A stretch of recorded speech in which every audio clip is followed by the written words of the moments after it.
Bismillahirrahmanirrahim. Assalamualaikum warahmatullahi wabarakatuh. Sahabat desa, kita berjumpa kembali dengan Wangun Sari Podcast. Tentunya masih di channel Wangun Sari. Terus tonton dan terus besarkan Wangun Sari Channel ya, supaya kami bersemangat untuk terus memberikan informasi tentang desa. Dan kalian tahu bagaimana alur daripada perencanaan pembangunan di desa sampai ke realisasi anggaran pendapatan dan belanja desa, semua akan saya buka ya secara terus menerus. Dan terus panteng Wangun Sari Channel ya, tentunya kalian mudah-mudahan apa yang saya sampaikan bisa bermanfaat buat kalian, karena sebaik-baiknya manusia adalah manusia yang bermanfaat untuk orang banyak, dan seburuk-buruknya manusia adalah manusia yang tidak bisa memanfaatkan ilmunya untuk kepentingan orang banyak. Sahabat desa, hari ini ada banyak yang harus saya sampaikan, tentunya harus satu persatu ya. Kali ini saya akan coba membahas tupoksi kepala desa, perangkat desa, dan lembaga desa, yaitu Badan Permusyawaratan Desa. Bagaimana tupoksi daripada sekretaris desa, kaur, kasih, dan lembaga yang ada di desa, yaitu Badan Permusyawaratan Desa. Sahabat desa, mudah-mudahan apa yang saya sampaikan kali ini bisa bermanfaat dan bisa menjadi bekal buat kalian yang ingin masuk menjadi pemerintahan desa, karena kalian harus sadar bahwa ke depan sumber daya manusia itu akan lebih tinggi tentunya ya, karena kita harus sadar keterbatasan kita hari ini. Maka salah satunya untuk mengatasi keterbatasan kita adalah belajar dan mencari informasi yang benar tentunya ya, sehingga kalian ketika masuk ke desa nanti bisa mendapatkan ilmu, bisa memiliki bahan untuk bisa menjalankan roda pemerintahan ke depan, supaya desa memiliki integritas dan akuntabilitas sebagaimana harapan masyarakat desa. Sahabat desa, kita coba ya bagaimana hubungan antara kepala desa dan Badan Permusyawaratan Desa dalam melaksanakan tugas dan fungsi ya. Bagaimana hubungan ya, hubungannya baik atau gimana kan gitu. Kalau hubungannya selalu kontra, maka jangan harap roda pemerintahan desa akan berjalan. Tapi kalau bisa menjaga sinergitas antara lembaga desa, Badan Permusyawaratan Desa, dan kepala desa, baik perangkat desanya, itu insya Allah roda pemerintahan ke depan akan tercapai. Bagaimana desa memiliki akuntabilitas, memiliki integritas yang tinggi sebagaimana harapan yang saya sampaikan tadi. Sahabat desa, poin pertama adalah kepala desa dan Badan Permusyawaratan Desa membahas dan menyepakati bersama peraturan desa di dalam pasal 1 angka 7 Undang-Undang Desa nomor 6 tahun 2014. Yang kedua, kepala desa dan Badan Permusyawaratan Desa memprakarsai perubahan status desa menjadi kelurahan melalui musyawarah desa pasal 11 ayat 1 ya. Kalau statusnya ingin berubah menjadi kelurahan, kemudian sumber daya manusia, sosial, ekonomi, kebudayaan sudah meningkat, kemudian tingkat kepadatannya ya sudah memang layak untuk menjadi kelurahan, maka itu harus dibahas oleh kepala desa dan BPD ya, yang memprakarsai tentang perubahan status daripada desa menjadi kelurahan. Kemudian poin ketiga, kepala desa memberikan laporan keterangan penyelenggaraan pemerintah desa secara tertulis kepada BPD. Ada di dalam Undang-Undang Desa, yaitu di pasal 27 huruf C Undang-Undang Desa ya, nomor 6 tahun 2014. Poin 4, BPD memberitahukan kepada kepala desa mengenai akan berakhirnya masa jabatan kepala desa secara tertulis minimal 6 bulan sebelum masa jabatan berakhir. Ada di pasal 32 ayat 1 di Undang-Undang Desa nomor 6 tahun 2014. Kemudian poin 5, kepala desa mengajukan rancangan anggaran pendapatan dan belanja desa dan memusyawarahkannya bersama Badan Permusyawaratan Desa pasal 7 ayat 2 di Undang-Undang Desa nomor 6 tahun 2014. Kemudian nomor 6 atau poin 6, kepala desa dan Badan Permusyawaratan Desa membahas bersama pengelolaan kekayaan milik desa, yaitu di pasal 77 ayat 3 Undang-Undang Desa nomor 6 tahun 2014. Hubungan antara kepala desa dan Badan Permusyawaratan Desa. Hubungan antara kepala desa dengan Badan Permusyawaratan Desa yaitu dapat dikategorikan dalam ketiga jenis, yaitu yang pertama, Hubungan kemitraan. Jadi kepala desa dan BPD itu dan lembaga desa itu harus bermitra ya. Poin A, pemerintah desa menyelenggarakan pemerintahan desa berdasarkan kebijakan yang ditetapkan bersama Badan Pemusatan Desa. Jadi harus selalu bersama-sama ya di dalam menentukan kebijakan, kemudian menyepakati kebijakan itu antara kepala desa dan Badan Pemusatan Desa harus selalu seirama ya dengan terbangunnya tadi kemitraan. Kemudian kepala desa menetapkan peraturan desa yang telah mendapat persetujuan bersama Badan Pemusatan Desa. Jadi sama-sama disepakati ya, ditetapkan bahwa perdes-perdes yang memang sudah dirancang dan dibuat oleh BPD itu secara sama-sama disepakati dan ditetapkan oleh kepala desa. Poin C, kepala desa menyusun dan mengajukan rancangan peraturan desa mengenai rancangan anggaran pendapatan dan belanja desa RAPBDes untuk dibahas dan ditetapkan bersama dengan Badan Permusyawaratan Desa ya. Jadi itu dibahas di rancangan itu ya. Kegiatannya apa, dari 5 bidang itu, bidang penyelenggaraan pemerintahan desa, bidang pembangunan desa, bidang pembinaan masyarakat, bidang pemberdayaan masyarakat, dan bidang bencana. Itu secara terukur ya, secara teralur, itu dibahas secara bersama-sama melalui di dalam rancangan peraturan desa tentang rancangan anggaran pendapatan dan belanja desa. Itu ya.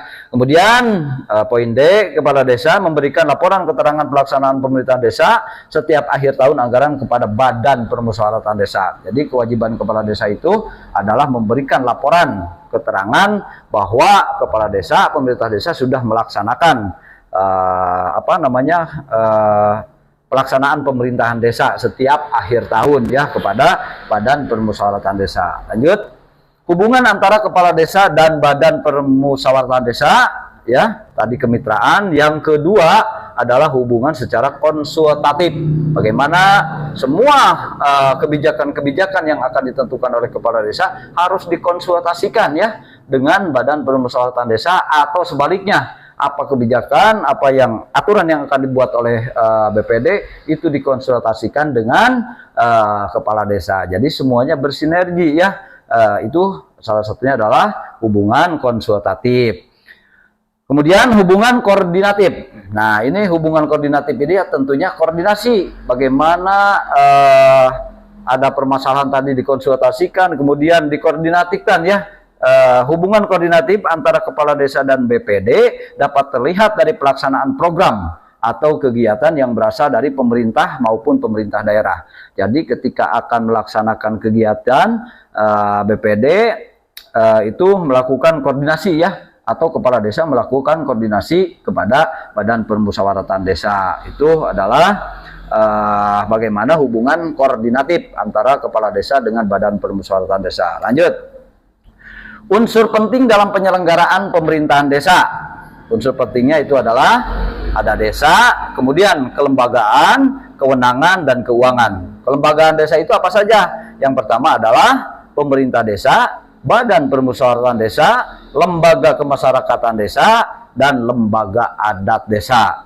Nah, kemudian kewenangannya, yang pertama adalah kewenangan asal-usul, kewenangan lokal berskala desa, kewenangan yang ditugaskan oleh pemerintah Pemda, pemerintah provinsi atau pemerintah kabupaten, kemudian kewenangan lain yang ditugaskan oleh pemerintah daerah maupun oleh pemerintah provinsi, kabupaten, dan kota.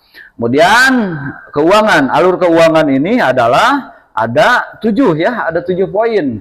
Bagaimana di dalam sistem keuangan desa atau yang disebut Siskudes ya, itu ada 7 poin yang dimasukkan di situ. Bagaimana poin tersebut adalah sumber anggaran ya. Yang pertama adalah pendapatan asli desa. Bagaimana pendapatan asli desa itu didapat dari hasil kekayaan desa, hasil BUMDes, kemudian hasil pungutan desa yang sah lainnya, bagi hasil aset, pengelolaan aset, itu semua ada di dalam pendapatan asli desa. Kemudian yang kedua APBN, yang disebut APBN itu adalah sumbernya adalah sumber ya APBN, yaitu dana desa.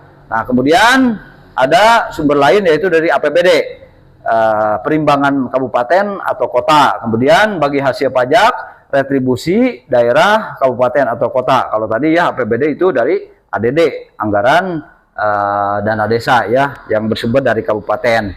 Kemudian poin 5, bantuan keuangan provinsi. Poin 6, hibah dan sumbangan tidak mengikat pihak ketiga. Nomor 7, lain-lain pendapatan desa yang sah ya, yang saya sampaikan tadi. Nah, itu 7 poin tersebut masuk menjadi anggaran pendapatan dan belanja desa yang terinput di dalam sistem keuangan desa. Lanjut. Jenis desa. Jenis desa itu ada 3 ya, ada swadaya, ada swakarsa, ada swakarya, ada swasembada. Jadi posisi kita ada di mana ya, kita bedah. Jumlah perangkat desa memiliki 2 urusan ya, kepala urusan dan 2 kepala seksi desa yang memiliki potensi tertentu tetapi dikelola dengan sebaik-baiknya dengan ciri 1, daerahnya terisolir dengan daerah lainnya, kemudian penduduknya jarang, mata pencahariannya homogen yang bersifat grafis. Jadi yang desa yang terisolir adalah desa swadaya. Kemudian desa swakarya, jumlah perangkat desa dapat memiliki 3 urusan, 3 kepala urusan ya, kemudian 3 kepala seksi. Desa swakarya dicirikan dengan adat istiadat yang mengalami perubahan, mata pencarian menjadi beragam, dan tingkat produktivitas desa sudah mulai tinggi. Kemudian desa swasembada merupakan desa yang sudah maju. Jadi ada kemungkinan ya 2024 adalah Wangunsari adalah swakarya ya, bagaimana status desanya sudah menjadi desa yang maju ya, dari sangat tertinggal ya dulu 2013, 14, 15 sangat tertinggal, kemudian menjadi tertinggal, kemudian menjadi berkembang, dan hari ini alhamdulillah di 2024 dinyatakan bahwa Wangunsari adalah statusnya desa maju.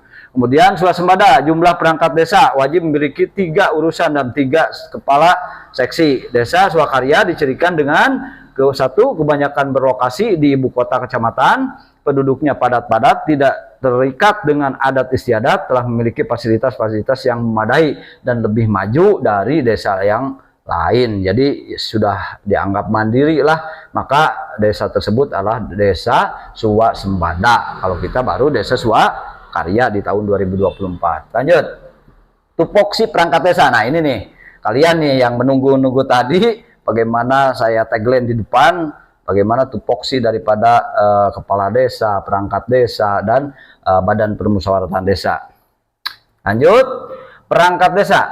Perangkat desa bagaimana dimaksud adalah kepala desa, kepala pemerintahan desa yang memimpin penyelenggaraan pemerintahan desa. Kemudian sekretaris desa. Sekretaris desa adalah urusan tata usaha dan umum, urusan keuangan, dan urusan perencanaan. Pelaksanaan kewilayahan, penyelenggaraan pemerintahan desa, pelaksanaan pembangunan desa, kemudian pemberdayaan masyarakat desa, pelaksanaan teknis, pemerintahan, pelayanan, dan kesejahteraan. Kemudian kepala desa. Nah, ini sahabat desa, kepala desa ini berkedudukan sebagai kepala pemerintahan desa yang memimpin penyelenggaraan pemerintah desa.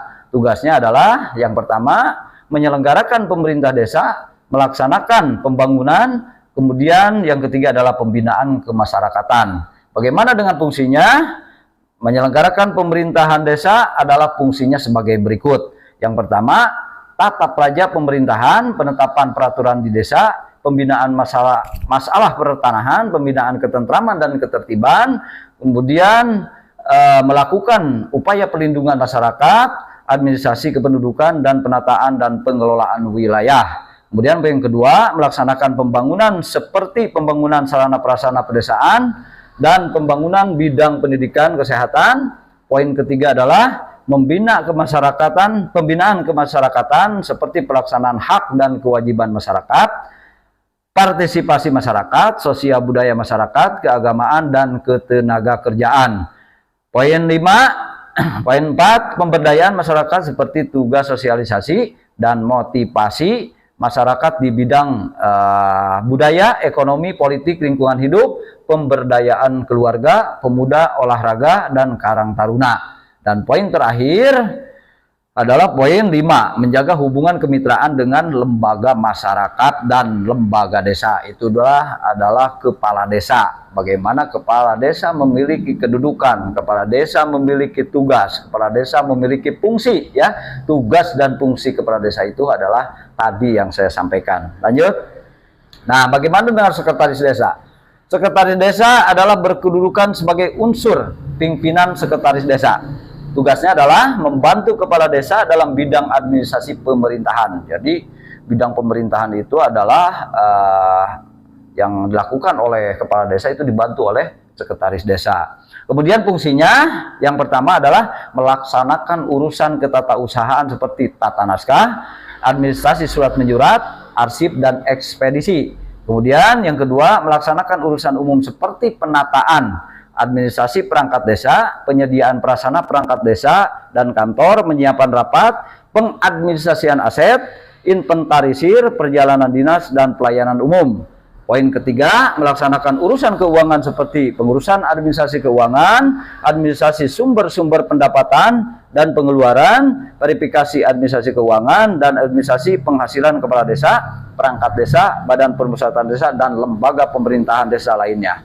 Yang terakhir, melaksanakan urusan perencanaan seperti penyusunan rencana anggaran pendapatan dan belanja desa, menginventarisir data-data dalam rangka pembangunan, melakukan monitoring dan evaluasi program serta penyusunan laporan dari perencanaan, kemudian penganggaran sampai pelaporan. Itu adalah bagian secara administrasi adalah diurus oleh sekretaris desa. Bagaimana dengan kasih atau kaur yang lain?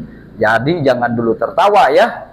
Kita lihat bagaimana tugas sekretaris desa ini, karena sekretaris desa itu di bawahnya ada punya tiga staf, ya. Yang pertama adalah kaur keuangan, kaur perencanaan, dan kaur tata usaha. Bagaimana ekspedisi surat yang tadi fungsi sekretaris desa itu disebutkan, ya, itu dikerjakan oleh TU. Kemudian perencanaan pembangunan, penyusunan RKP sampai APBDes itu dibantu oleh kaur perencanaan pembangunan sampai pelaporannya itu. Nah, itu dibantu oleh kaur perencanaan. Dan untuk keuangannya itu dibantu oleh bendahara desa atau kaur keuangan sebagai tata usaha, ya, ketata usahaan. Itu secara administrasi dibantu oleh kaur keuangan. Lanjut. Nah, kepala urusan tata usaha dan umum. Nah, ini untuk tata usaha kaur, ya. Kepala urusan yang tadi di bawah sekretaris desa berkedudukan unsur staf sekretaris desa. Jadi beliau ini atau jabatan kaur tata usaha ini atau kepala urusan tata usaha ini ada di bawah sekretaris desa, bagaimana membantu sekretaris desa. Tugasnya adalah membantu sekretaris desa dalam urusan pelayanan administrasi pendukung pelaksanaan tugas-tugas pemerintahan.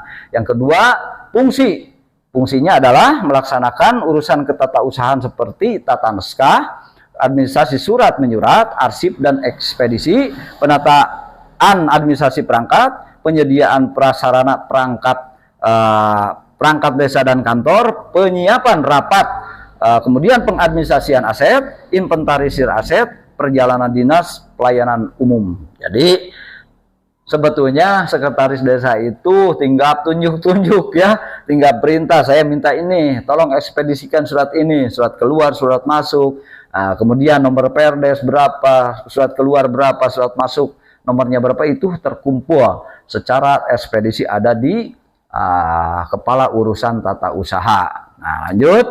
Bagaimana dengan kepala urusan keuangan? Kepala urusan keuangan berkedudukan sebagai unsur staf sekretaris, ya. Jadi ada di bawah sekretaris desa. Bagaimana tugasnya? Tugasnya adalah membantu sekretaris desa dalam urusan keuangan. Jadi tentang keuangan itu artinya bukan uang yang dipegang-pegang, ya, karena hari ini sudah sistem transfer. Jadi tidak ada uang yang ngambil di bank gitu, ya, banyak, enggak. Untuk tahun ini adalah sistem dan di transfer, ya, sistem transfer untuk pembelian misalkan bahan material. Nanti kita bedah, ya, tentang pengadaan barang dan jasa ke depan. Mudah-mudahan setelah ini kita langsung ke pengadaan barang dan jasa. Kita bedah juga tentang itu, ya, bagaimana alur pengadaan barang dan jasa. Kemudian fungsinya adalah administrasi sumber-sumber pendapatan dan pengeluaran, verifikasi administrasi keuangan dan administrasi penghasilan kepala desa, perangkat desa, BPD, dan lembaga pemerintah desa lainnya. Jadi bagaimana si kaur keuangan ini adalah tahu sumber-sumber pendapatan desa ya, sumber masuk anggaran itu dari mana saja sumbernya. Jadi kaur keuangan ini harus tahu ya, jangan sampai nanti salah mengeluarkan antara ADD, DBH, retribusi maupun dari dana desa itu. Nah, sehingga itu akan timbul permasalahan tentunya ya, jadi tumpang tindih. Nantinya akan pusing sendiri ya. Nah, mudah-mudahan di desa kalian tidak seperti itu ya. Karena alur penyusunan itu kemudian tugas dan fungsi kepala urusan keuangan ini sudah saya sampaikan tadi. Mudah-mudahan ke depan menjadi bekal buat kalian ya. Kemudian lanjut, kepala urusan perencanaan. Nah, ini masih adalah unsur staf sekretaris desa ya. Tugas dan fungsinya adalah membantu sekretaris desa dalam urusan perencanaan. Fungsinya yang pertama, mengordinasikan urusan perencanaan, kemudian menyusun rencana anggaran pendapatan dan belanja desa, menginventarisir data-data dalam rangka pembangunan, melakukan monitoring dan evaluasi program, penyusunan laporan ya. Bagaimana mengordinasikan urusan perencanaan, menyusun rencana anggaran pendapatannya, bikin RAB, kemudian menetapkan titik kegiatan, berapa kebutuhannya, berapa meter volumenya, itu semua disusun ya oleh kaur perencanaan. Nah, nanti setelah direalisasikan, maka kaur perencanaan pun bertugas berkewajiban membantu sekretaris desa untuk melaksanakan pelaporan realisasi tentang anggaran pendapatan dan belanja desa. Jadi ya, semua itu berkolaborasi, semua itu adalah berkesinambungan, berkaitan dan tidak bisa dipisahkan. Karena satu pemerintahan ya, tentunya dari kepala desa urutannya sampai staf kasih kaur dan kepala dusun. Lanjut, kepala seksi pemerintahan. Nah, kepala seksi pemerintahan berkedudukan unsur pelaksana teknis. Tugasnya adalah membantu kepala desa sebagai pelaksana tugas operasional. Fungsinya yang pertama, melaksanakan manajemen tata praja pemerintahan, menyusun rancangan regulasi desa, pembinaan masalah pertanahan, pembinaan ketentraman dan ketertiban, pelaksanaan upaya pelindungan masyarakat, kependudukan, penataan dan pengelolaan wilayah, serta pendataan dan pengelolaan profil desa. Jadi pendataan profil desa, kependudukan, pertanahan ya, kemudian melindungi masyarakat ketika tersangkut kasus atau tersangkut masalah yang berkaitan dengan aparat penegak hukum, maka kasih pemerintahan ini harus hadir mendampingi masyarakat, dan itu berkewajiban tentunya ya, bagaimana pemerintah desa hadir di tengah-tengah masyarakat. Lanjut, kepala seksi kesejahteraan. Kepala seksi kesejahteraan berkedudukan unsur pelaksana teknis, kemudian tugasnya adalah membantu kepala desa sebagai pelaksana tugas operasional. Fungsinya yang pertama, melaksanakan pembangunan sarana prasarana pedesaan, pembangunan bidang pendidikan, kesehatan, kemudian tugas sosialisasi serta memotivasi masyarakat di bidang yang pertama adalah budaya, kemudian ekonomi, politik, lingkungan hidup, kemudian pemberdayaan keluarga, pemuda, olahraga, dan karang taruna. Jadi semua ini lebih luas lagi ya, lebih berat lagi ini kasih kesejahteraan. Bagaimana meningkatkan perekonomian masyarakat desa, bagaimana mempertahankan budaya masyarakat desa, kemudian bagaimana mengkondusifkan desa dari kerasnya politik, kemudian bagaimana mencari pemberdayaan masyarakat desa, di mana poinnya, di mana letaknya, dan di mana sasarannya, agar semua dapat tercapai, sehingga apa yang disampaikan tadi dari awal, terbangunnya desa yang memiliki akuntabilitas dan berintegritas. Lanjut, kepala seksi pelayanan. Kepala seksi pelayanan berkedudukan unsur pelaksana teknis, kemudian tugasnya adalah membantu kepala desa sebagai pelaksana tugas operasional. Kemudian fungsinya melaksanakan penyuluhan dan motivasi terhadap pelaksanaan hak dan kewajiban masyarakat, meningkatkan upaya partisipasi masyarakat, pelestarian nilai sosial budaya masyarakat, keagamaan, dan ketenaga kerjaan. Jadi unsur daripada seksi pelayanan itu adalah fungsinya melaksanakan penyuluhan, memberikan motivasi kepada masyarakat, kemudian meningkatkan upaya partisipasi. Jadi si masyarakat itu sudah apa ya namanya kalau di kita itu biar ada geliat ya, biar ada perhatian ke pemerintah desa, masukan-masukan, kritik, kemudian apa namanya yang berpartisipasi masyarakat itu ditampung oleh kasih pelayanan dan itu dilaporkan kepada kepala desa. Lanjut. Kepala urusan kewilayahan, kalau di kita itu ada kepala dusun ya, kepala dusun di kita itu ada 4, berarti ada 4 wilayah yang dinaungi oleh 4 kedusunan ya, terdiri dari beberapa RT dan beberapa RW. Kalau di kita ada 25 RT dan 6 ke-RW-an, dan itu sudah dibagi sesuai peta demografi atau geografis daripada pemerintah desa kita ya. Berkedudukan unsur satuan tugas kewilayahan. Nah, tugasnya adalah membantu kepala desa dalam pelaksanaan tugasnya di wilayah. Nah, bukan hanya menagih pajak saja ya, menagih PBB, tapi melainkan kepala urusan ini memiliki fungsi. Ada 4 fungsi. Yang pertama, pembinaan ketentraman dan ketertiban pelaksanaan upaya perlindungan masyarakat, mobilitas, kependudukan, dan penataan dan pengelolaan wilayah. Jadi, mobilitas apa namanya penduduk, ya. Kemudian ada penduduk baru, kemudian ini selalu berkoordinasi dengan para ketua RT dan RW, itu adalah tugasnya kepala dusun. Kemudian mengawasi pelaksanaan pembangunan di wilayahnya. Ketika ada pembangunan di wilayah itu ikut turun ya di apa namanya di pembangunan tersebut. Bahkan kepala dusun ini menjadi bagian daripada tim pelaksana kegiatan ya. Bagaimana mengawasi, melaksanakan karena apa namanya kegiatan tersebut berawal daripada masukan daripada kepala dusun yang dibawa di dalam musyawarah desa tentunya ya, sebagai perwakilannya yaitu Pak Kadus, Pak RT, Pak RW dan tokoh masyarakat. Nah, ketika realisasi maka kepala dusun wajib sebagai ikut di dalam pengawasan pembangunan tersebut.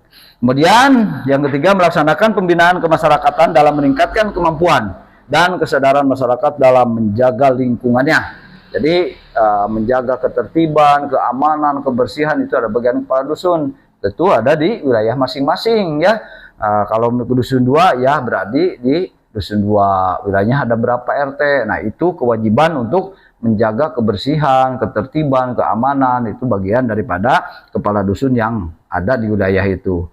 Kemudian yang terakhir, melakukan upaya-upaya pemberdayaan masyarakat dalam menunjang kelancaran penyelenggaraan pemerintah desa dan pembangunan.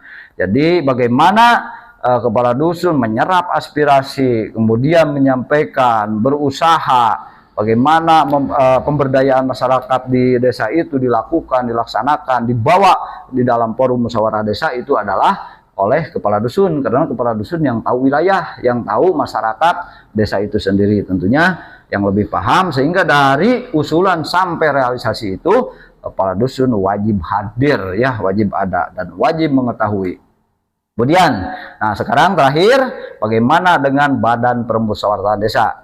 Kita sudah membahas tugas fungsi daripada kepala desa, perangkat desa, dan kemudian perangkat desa ada kedudukannya, ada kaur, kasih, sekretaris desa itu sudah kita sampaikan tadi.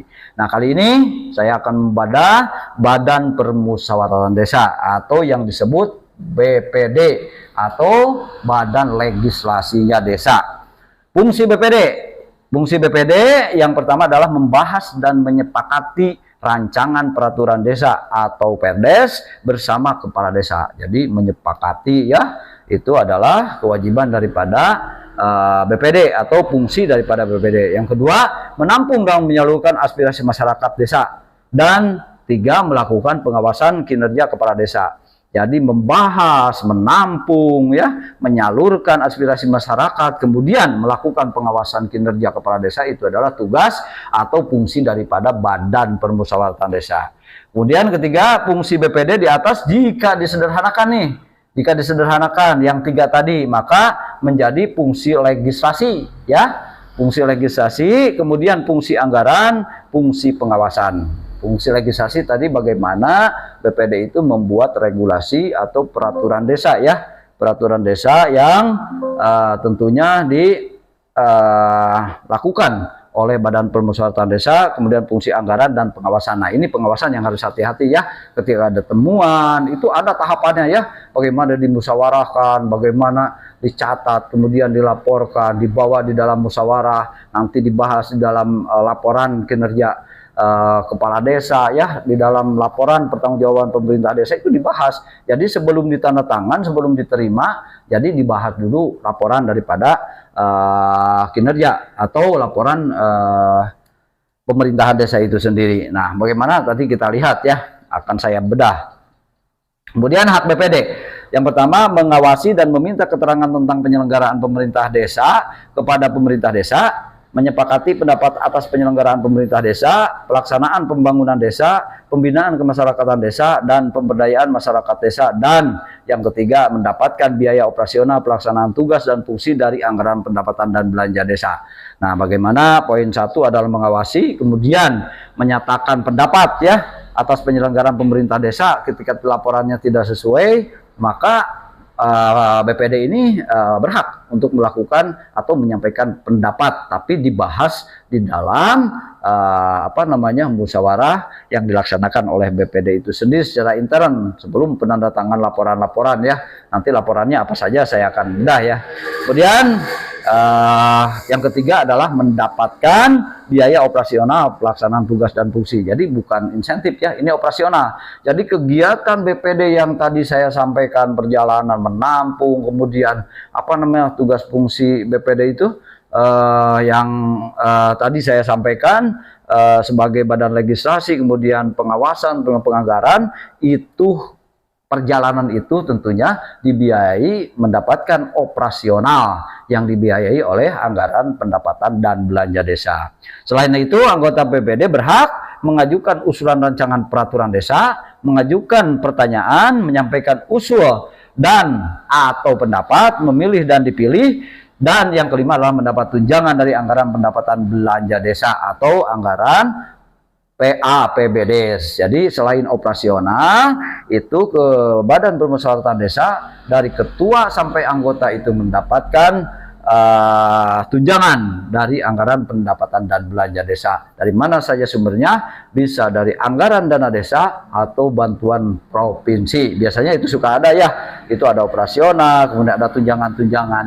Itu adalah hak daripada Badan Permusyawaratan Desa. Selain menyampaikan pendapat, selain dipilih dan memilih, selain mengawasi, selain mengoreksi daripada kinerja kepala desa, Badan Permusyawaratan Desa memiliki hak, yaitu berupa operasional dan tunjangan. Lanjut. Seberapa penting sih dibentuk Badan Permusyawaratan Desa? Dibentuknya Badan Permusyawaratan Desa itu adalah merupakan pengawasan yang dilakukan terhadap suatu kegiatan sebelum kegiatan itu dilaksanakan, sehingga dapat mencegah terjadinya penyimpangan. Jadi BPD itu dibentuk adalah untuk mengawasi ya. Jadi ketika kepala desa akan merealisasikan kegiatan atau akan melaksanakan kegiatan, BPD itu harus tahu ya. Jangan sampai melongo ya, jangan sampai bertanya begini, ada nih untungnya, berpikiran seperti itu, tapi bukan itu, tapi alur yang harus dilaksanakan. Bagaimana melakukan pengawasan, mempertanyakan, Pak kegiatan ini mau apa, tahap 1 mau kegiatan apa saja sih, nah itu dilihat. Kemudian ada biasanya ada rencana penggunaan anggaran ya, atau rencana penggunaan dana atau RPD ya. Di situ ada kegiatan-kegiatan yang akan dilaksanakan tahap 1 apa, tahap 2 apa, tahap 3 apa. Itu ada di situ ya. Nah, kemudian kita lihat bagaimana BPD mengetahui daripada APBDes itu, karena dirancang oleh peraturan desa ya tentang anggaran pendapatan desa. Dari rancangan sampai penetapan itu ada. Jadi kalau BPD tidak tahu, tidak mengetahui kegiatan, tidak mengetahui anggaran dari kegiatan, kemudian tidak tahu besaran dana desa, ADD, itu sangat naif ya. Karena yang membahas itu adalah Badan Permusyawaratan Desa. Kemudian bagaimana pengawasannya, dan ini ada 3 ya, ada 3. Kenapa BPD dibentuk? Yang pertama adalah penggunaan APBDes yang harus diawasi nih. Penggunaan APBDes, kemudian swadaya masyarakat dan dana desa. Itu yang harus diawasi oleh Badan Permusyawaratan Desa. Lanjut. Nah, kemudian BPD melakukan penyelenggaraan pemerintah desa, pelaporan penyelenggaraan pemerintah desa. Apa saja ya? Tadi kan sudah dibahas dari awal. Apa saja laporan itu? Laporan tersebut tiada lain adalah LPPD, laporan penyelenggaraan pemerintah desa, kemudian LKPPD, laporan kinerja penyelenggaraan pemerintah desa, kemudian IPPD adalah informasi penyelenggaraan pemerintah desa, LPPD akhir masa jabatan, dan laporan kinerja Badan Permusyawaratan Desa, termasuk BPD-nya itu harus melakukan atau melaksanakan laporan sendiri. Bagaimana kegiatan-kegiatan yang dilaksanakan oleh BPD dilaporkan secara sendiri. Kemudian pelaporan pemerintah desa. Apa yang menjadi dasar untuk pelaporan pemerintah desa? Untuk di Kabupaten Sukabumi ada Peraturan Bupati Sukabumi nomor 105 tahun 2016 tentang laporan kepala desa. Ya, laporan kepala desa itu adalah ada 4 ya. Ada 4 jenis laporan kepala desa. Di antaranya adalah laporan LPPD ATA, laporan penyelenggaraan pemerintah desa akhir tahun. ATA itu adalah akhir tahun. Kemudian laporan penyelenggaraan pemerintah desa akhir masa jabatan, ketika kepala desanya sudah habis ya. Tadi dari awal 6 bulan lagi nih kepala desa nih BPD ini harus mengingatkan kepala desa ya yang mau akhir masa jabatan sekurang-kurangnya 6 bulan. Jadi harus diingatkan. Kemudian LKPPD, laporan keterangan penyelenggaraan pemerintah desa. Bagaimana jenis laporan ini ya. Jadi keterangan penyelenggaraan pemerintah desa itu dilaporkan, harus tahu. Kemudian IPPD, informasi penyelenggaraan pemerintah desa. Jadi jenis laporan yang dilakukan kepala desa sesuai Perbub nomor 15 tahun 2016 tentang laporan kepala desa ada 4 jenis laporan. LPPD akhir tahun, LPPD akhir masa jabatan, LKPPD, kemudian IPPD. Lanjut. Yang terakhir, kemudian laporan BPD ya, bukan yang terakhir. Laporan BPD, evaluasi kinerja kepala desa oleh BPD. Jadi kinerja kepala desa yang tadi di laporan itu ya, ada 4 jenis laporan itu dievaluasi ya secara kinerjanya dari kepala desa oleh BPD. Jadi semua diawasi ya, gerak-gerik, kebijakan, kemudian sampai realisasi kepala desa itu ketika merealisasikan kegiatan itu diawasi dari A sampai Z oleh Badan Permusyawaratan Desa. Kemudian laporan kinerja BPD ya tadi ya, kewajiban BPD melaporkan dirinya sendiri bagaimana kegiatan-kegiatan yang dilakukan oleh BPD itu dilaporkan secara sendiri. Kemudian pasal 20, Badan Permusyawaratan Desa melakukan pengawasan sebagaimana dimaksud dalam pasal 5 huruf C terhadap kinerja kepala desa dalam pengelolaan keuangan desa. Yang kedua, Badan Permusyawaratan Desa melaksanakan pengawasan sebagaimana dimaksud pada ayat 1 melalui perencanaan kegiatan dan anggaran pemerintah desa, pelaksanaan kegiatan, laporan pelaksanaan APBDes dan capaian pelaksanaan RPJMDes, RKPDes dan APBDes. Kemudian uraian langkah kerja pengawasan pengelolaan keuangan desa oleh Badan Permusyawaratan Desa sebagaimana dimaksud pada ayat 2 tercantum dalam lampiran yang merupakan bagian tidak terpisahkan dari peraturan menteri ya. Kemudian di pasal 21 hasil pengawasan oleh Badan Permusyawaratan Desa sebagaimana dimaksud dalam pasal 20 disampaikan kepada kepala desa dalam musyawarah Badan Permusyawaratan Desa dan juga disampaikan kepada camat dan apip daerah kabupaten kota. Nah, hasil daripada pengawasan BPD itu sebagaimana dimaksud pada 20 disampaikan kepada kepala desa dalam musyawarah Badan Permusyawaratan Desa. Jadi semua dibahas ya dari 4 jenis laporan itu. Semua dibahas, ada masukan ya, dari PPD ada temuan, itu dicatat ya. Bukan hanya diperhatikan, dilihat nanti lupa. Tanggal berapa ini kegiatan, lupa lagi ada pengaspalan tanggal berapa ya. Nah, itu sehingga menjadi masalah ketika ingin mengkritik, ketika ada ditemuan di lapangan menjadi kesulitan. Jadi semua temuan, semua masukan, semua itu harus terkoordinir, harus tersusun rapi di dalam sebuah kertas, sebuah catatan ya. Tentunya yang dimiliki oleh Badan Permusyawaratan Desa untuk dibahas nantinya di dalam musyawarah ketika kepala desa melakukan 4 pelaporan tadi ya. Dan itu sangat panjang, nanti di lain kali mudah-mudahan kita bisa bedah, dan ini banyak materi yang mudah-mudahan bisa bermanfaat buat kalian yang berminat menjadi kepala desa, berminat menjadi perangkat desa, dan berminat menjadi badan permusyawaratan desa atau lembaga lainnya yang ada di desa. Mudah-mudahan apa yang saya sampaikan dan kita bedah lain kali dengan materi selanjutnya, bagaimana pengadaan barang dan jasa, supaya kalian tahu ya bagaimana menjadi TPK, kemudian di mana saja sumbernya, kemudian kita harus seperti apa, itu alurnya akan kita bedah nanti. Mudah-mudahan apa yang saya sampaikan hari ini dapat bermanfaat, dan terus pantang channel Wangun Sari dengan Wangun Sari Podcast. Sahabat desa, saya cukupkan sampai di sini. Di lain waktu kita bedah. Wassalamualaikum warahmatullahi wabarakatuh.